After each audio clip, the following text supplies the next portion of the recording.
इसलिए बहुत ज़रूरी है कि अपने आप को विवेकी बनाएं और ये डर निकालें अपने दिल से कि मैंने किसी देवी देवता की पूजा नहीं करी तो मेरे साथ कुछ बुरा हो जाएगा, मैंने ये नहीं किया तो वो बुरा हो जाएगा, मैंने वो नहीं किया तो बुरा हो जाएगा। और जो लोग अपने मन से बातें करने लग जाते हैं, मन से बातें करना भी एक रोग है, मनोरोग में ही आता है ये भी। कई लोग कहते हैं मेरा मन अंदर बोलता है, मेरे साथ बातें करता है, मैं उससे बातें करता हूँ, मुझे बहुत परेशान करता है। तो ये मत सोचो कि आपके अंदर ही बैठा है, मन तो सबके अंदर बैठा है। क्या साधु संत, क्या भगत, सबके अंदर मन बैठा है और सबका मन बोलता है। क्या साधु संतों का मन नहीं बोलता? सबका मन बोलता, मन का काम ही बोलना है। वो तो दाने फेंकता है, लेकिन आप फंसे कि नहीं फंसे ये देखना होता है। आप मन के कहे पे चले कि नहीं चले ये देखना होता है। तो मन को अपना काम करने दो और आप अपना काम करो, कोई दिक्कत नहीं है। लेकिन आप उससे बातें मत करने लग जाओ, बातें करोगे दिक्कत कर देगा, बहुत दिक्कत करेगा। इसलिए मन को और माया को छोड़ दो, बिल्कुल रिप्लाई मत दो उसकी बात का। मन में कितने विचार आए उसमें बहो मत, समय का इंतजार करो। हर चीज समय पे होती है। मन में कोई गलत विचार आता है तो थोड़ा सा समय बिताओ, अपने आप वो विचार खत्म हो जाएगा। तुम समय पे कंट्रोल रखो बस। चलो, तो एक सवाल है भगत का कि गुरुजी हम तो सारा सत्संग समझ गए, हमें हर चीज समझ में आ गई, लेकिन मेरे घर वाले नहीं समझ रहे हैं और मुझे कमला, पंजाबी में कमला कहते हैं, कमला हो गया यानी पागल हो गया, मुझे पागल कहना शुरू कर दिया है। और मुझे कई बाबाओं के पास ले जाने की बातें चल रही हैं कि शायद इसके ऊपर किसी ने कुछ कर दिया है, ये ऐसी उल्टी उल्टी बातें करने लग गया है, दो चार झाड़ू पड़वाएंगे किसी बाबा के पास जाके तो ठीक हो जाएगा। भाई तुम्हें क्या बताएं। ये ये तो सर्टिफिकेट है, हमें भी मिला था, तुम्हें भी मिलेगा। ये पागल होना एक सर्टिफिकेट है, परमात्मा के लिए पागल होना एक सर्टिफिकेट है। अगर आपको मिल रहा है तो अच्छी बात है, इसको एक्सेप्ट करो और उनको जो करना है करने दो। ये ऐसा ऐसा नशा है कि किसी बाबे के बस की बात नहीं है कि इस नशे को उतार सके। नाम खुमारी नानका चढ़ी रहे दिन रात, ये तो ऐसा नशा है दिन रात चढ़ा रहता है। क्योंकि हमें अपना मूल पता लग चुका है, हमें अपना मकसद पता लग चुका है, ये जीवन जीने का लक्ष्य पता लग चुका है। लोग बिना लक्ष्य के जीवन जी रहे हैं। कोई सोच रहा है मैं बड़ा आदमी बन जाऊं, यही मेरा जीवन का लक्ष्य है। कोई सोच रहा है मैं अच्छा परिवार बनाऊं और उसकी पूरी उसकी जिम्मेदारियां निभाऊं, यही मेरे जीवन का लक्ष्य है। कोई कुछ बना के बैठा है, कोई कुछ बना के बैठा है। ये तो भाई तुम्हारे पेट के धंधे हैं कि मैं डॉक्टर बन जाऊं, मैं इंजीनियर बन जाऊं। ये तो तुम एक अपना एक डेजिग्नेशन चूज कर रहे हो कि मैंने ऐसे कैरियर बनाना है। यहां कैरियर बनाने नहीं आए हो।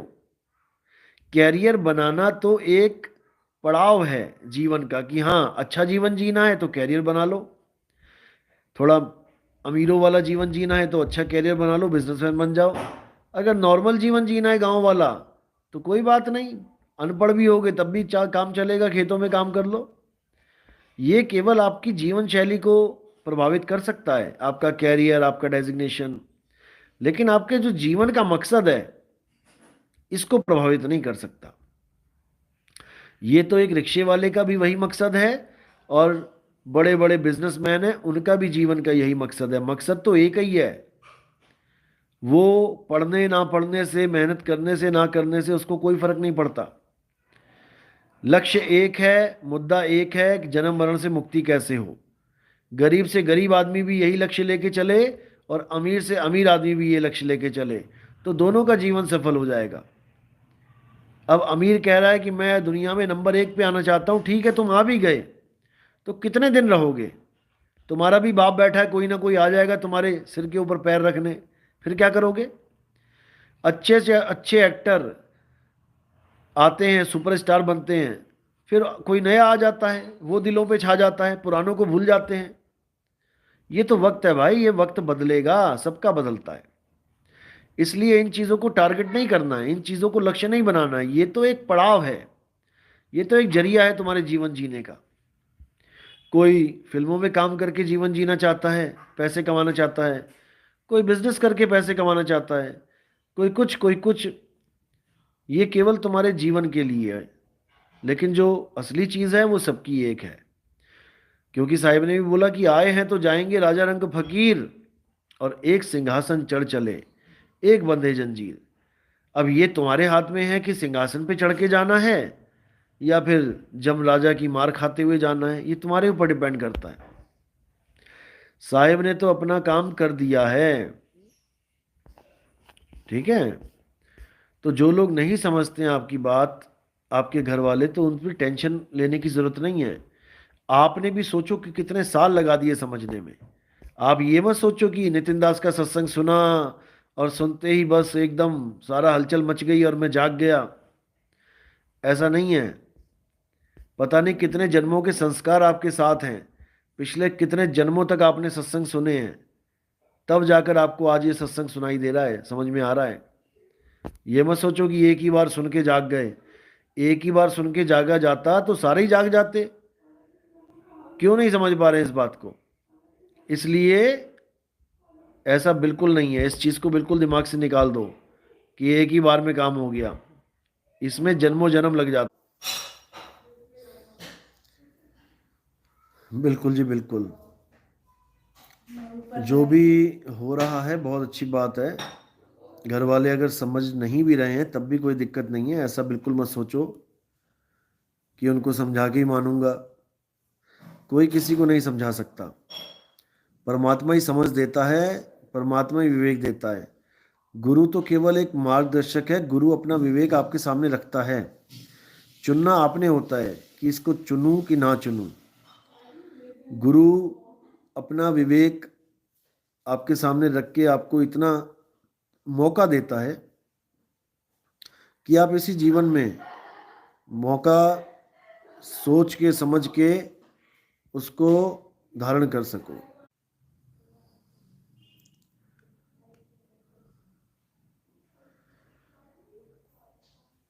सतनाम साहिब बंदगी।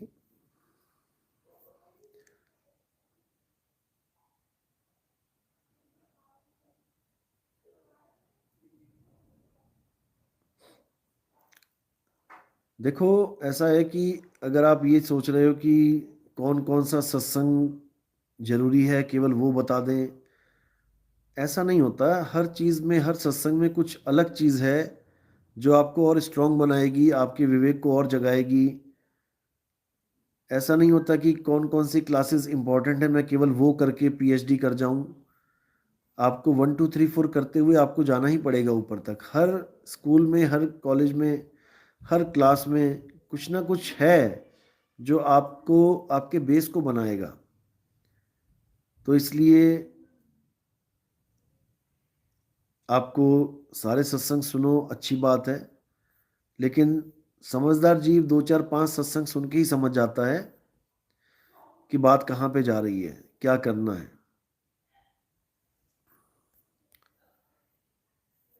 तो इसलिए बहुत ज़रूरी है।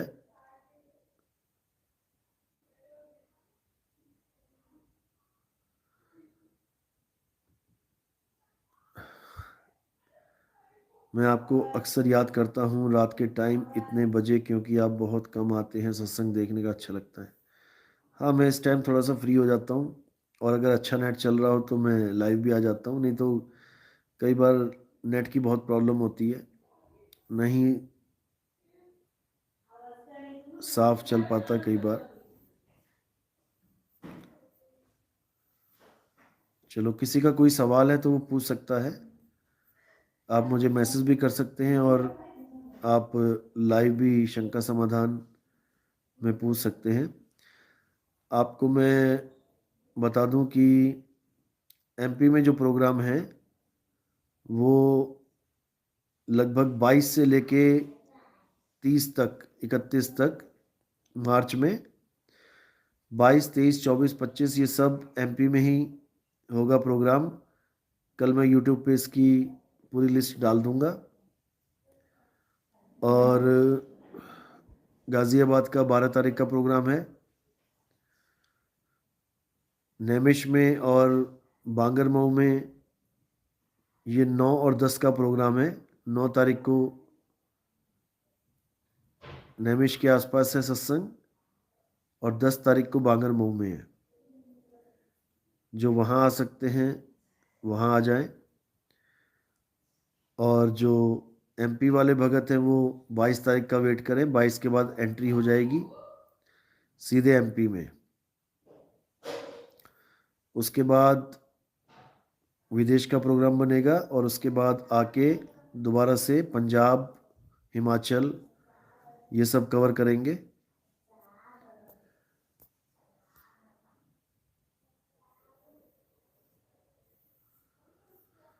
सतनाम साई बंदगी।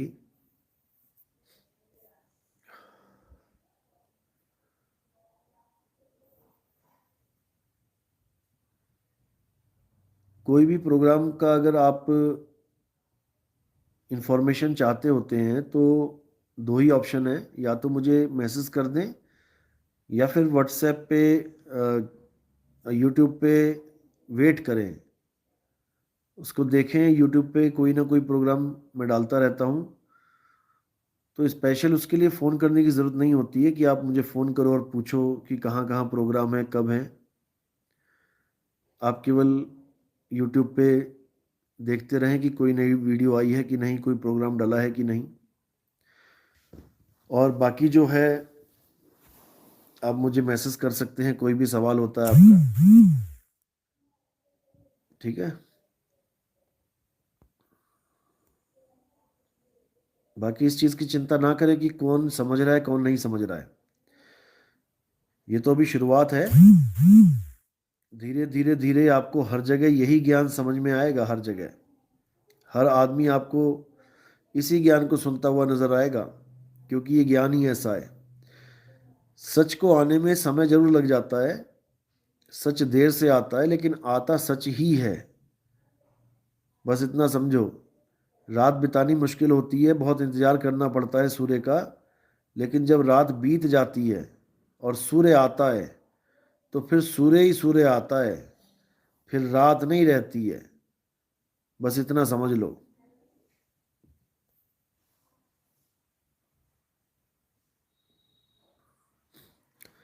राहुल नागर साहिब, शंका कुछ नहीं है, बस ये पूछना था कि घर के किसी मेंबर के साथ राधा स्वामी के सत्संग में गए तो क्या वहाँ लंगर खा सकते हैं? बिल्कुल खा सकते हैं जी।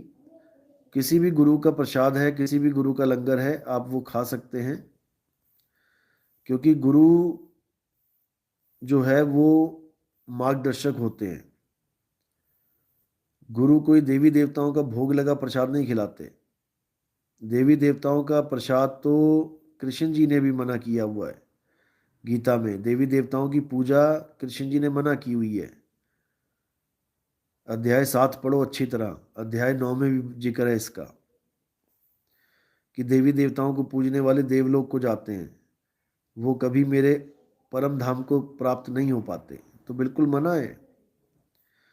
किसी भी गुरु का लंगर आप छक सकते हैं, गुरुद्वारे में भी लंगर कर सकते हैं, लेकिन बस ये देख लेना कि, क्योंकि कई गुरुद्वारों में झटका प्रथा भी है कि झटके से बकरे की बलि दी जाती है, तो वहाँ पर थोड़ा सा आपको परहेज करना पड़ेगा। क्योंकि मांस खाना कबीर पंथ में अलाउड नहीं है। जो मांस खाते हैं वो तो कहीं भी खा सकते हैं, उनके लिए कोई मनाही नहीं है। लेकिन अगर हमारे पंथ में आप जुड़ते हैं तो मांस खाना बिल्कुल बैन है।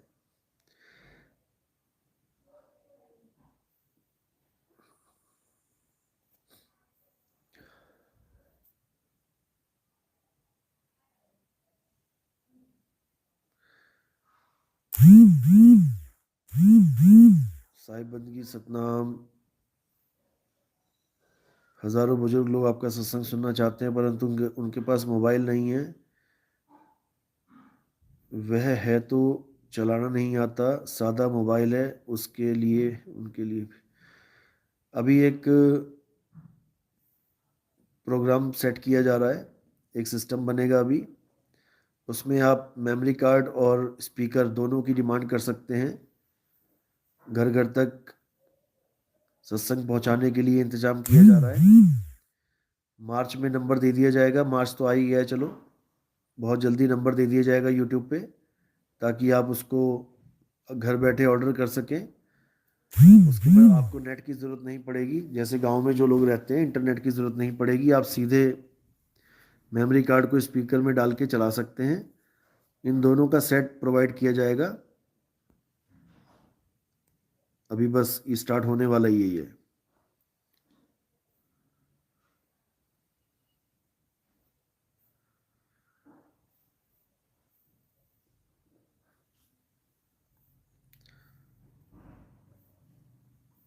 चलो ठीक है, कोई भी सवाल होता है किसी का वो पूछ सकता है मुझे, दोबारा मैं सेशन दे दूंगा। सतनाम साई बंदगी। जय सतनाम।